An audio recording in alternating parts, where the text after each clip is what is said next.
Pops, nako-confuse ka ba sa skala na ginamit dun sa same ground ni Kichi Nadal? Panoorin nyo to. So, unang-una, analyze natin yung chord progression. A, G,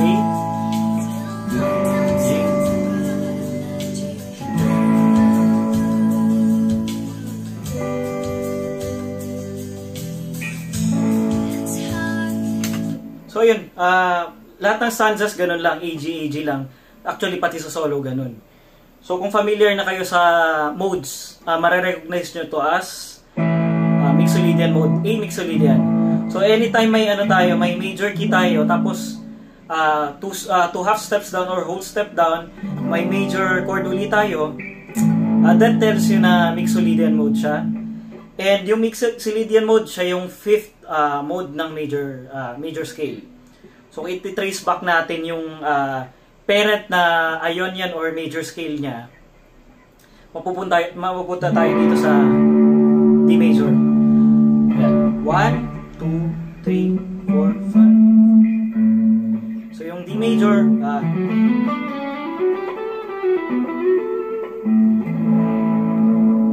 same lang yung notes ng D Ionian or D major scale sa A Mixolydian.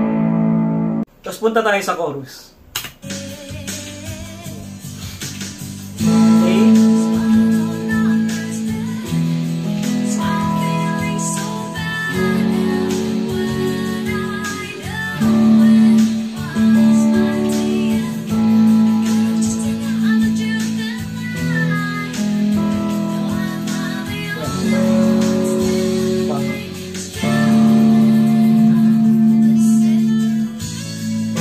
Balik sa Mixolydian.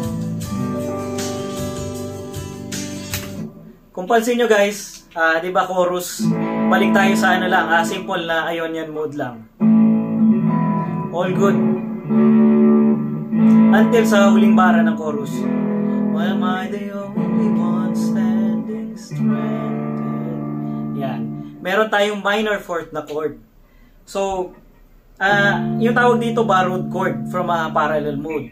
So kung kakapain natin kung ano yung pinagkunan ng chord na to, iisipin natin naturally yung parallel mode niya, which is Aeolian mode. Kasi yan, di ba? D minor. Ang A minor na key may D minor. Pero may hindi widely known na scale na tinatawag na melodic minor. Kasi kahit ako, dati, nung narinig ko to, hindi ko pa alam yung melodic minor, no? So, akala ko, lang siya, major scale lang siya, or melodic, Mixolydian mode, na nilagyan lang, flinat lang yung, yung 6, para magtunog na minor. Which is exactly what the melodic minor is, no? It's a major sounding, it's both a major and minor sounding na scale. So, ito.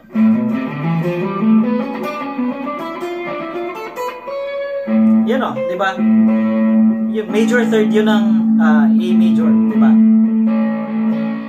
Pero pag pumunta ka dito, minor sounding siya. So what makes this perfect sa mga minor fourth chord? Kasi usually yung function ng minor fourth, guys, resolving to the root chord. Yan eh. Usually mapapansin niyo yan sa mga songs sa end ng chorus or sa end ng bridge para mag-bring ng tension dun sa kanta. And parang interesting yung transition, no? And almost always nagre-resolve yan sa root chord. So yun yung function niya. And what makes the melodic minor so melodic? Kasi siya, leading up to the major chord siya. So ito, di ba?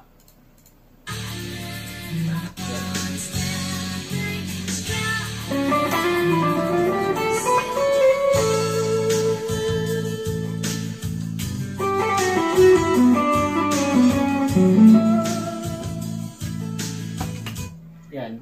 So pag nag-improvise kayo dito sa sa same ground, and in general sa mga songs, no, kasi madami dito sa pop songs, Pag may nakarinig kayo ng minor fourth chord, pasukan nyo ng melodic minor. Kung mapapansin nyo guys, whole tones yan. Kaya ang ganda niya ascending. Kasi, yan, di ba? Wala namang ganyan sa major scale. I think four whole steps to.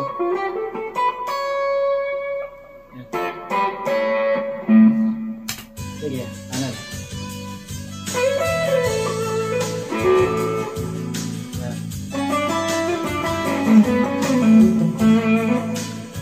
Tapos yan guys, di ba nagmimixolydian to? Pwede nating imaginein yung itong chord na to, G na to, as dominant 7. Naturally dito kasi sa ano na to, sa song na to, nag-decide yung guitarist na mag-stick na lang sa mixolydian mode. And walang problema doon. Pero kung gusto nyong bigyan ng kakaibang kulay yung improvisation niya, imagine nyo as ano to, dominant 7. Which gives you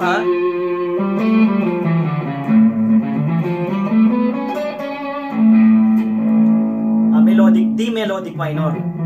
Pwede din natin siya interpret as kasi G siya, di ba? Lydian dominant.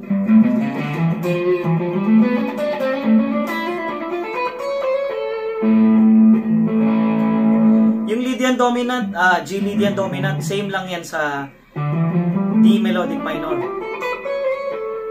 Kasi itong G na to, fourth mode lang siya ng D melodic minor. So 1 2 3 1 2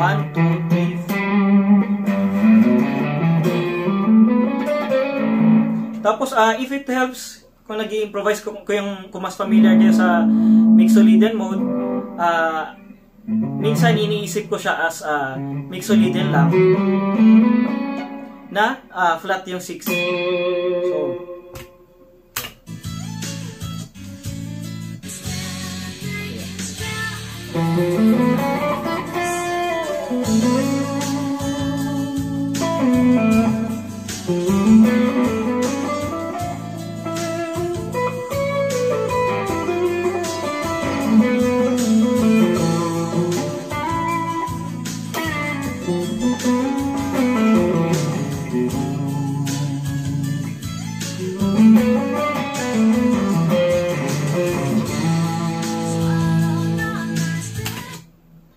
So yan.